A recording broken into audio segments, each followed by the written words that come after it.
And there's some atrocities going on. A woman was killed last year with the alt-right march in South Carolina last year.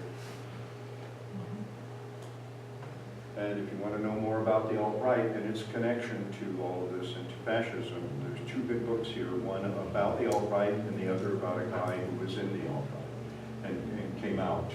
It's a wonderful testimony of a guy who transformed himself from a hater to not, rising out of hatred, awakening of a former white nationalist. Good book. So what do we do? What's to be done?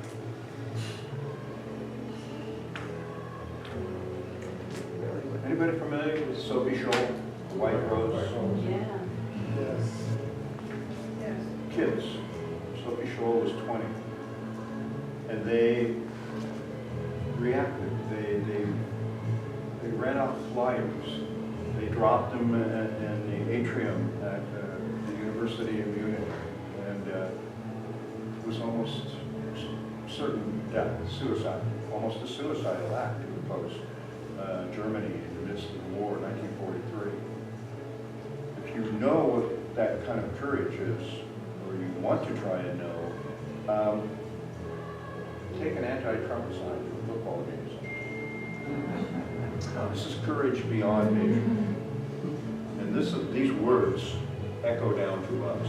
By the way, the Scholl, Sophie Scholl, her brother, several others, are national heroes in Germany. Dead heroes, they were all guillotined. This is what you said. This can give us strength, inspiration.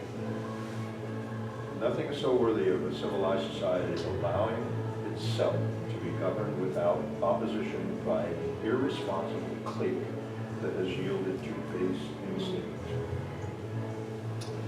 Pretty good words. There's hope. There is hope. This is a photograph from the march,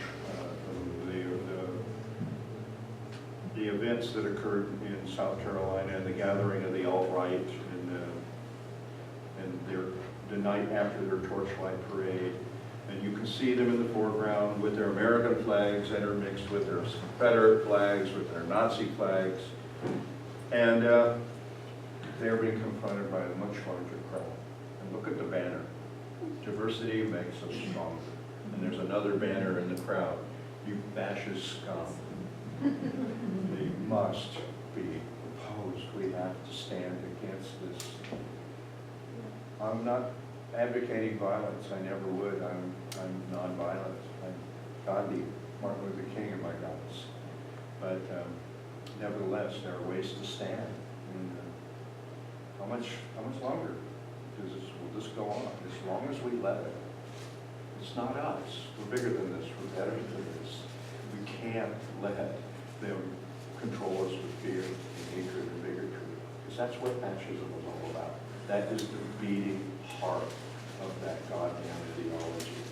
Is fear, hatred, and bigotry. We have to be better. We have to. Ending on a placid note. I love this picture. I love the sea. I love Albuquerque.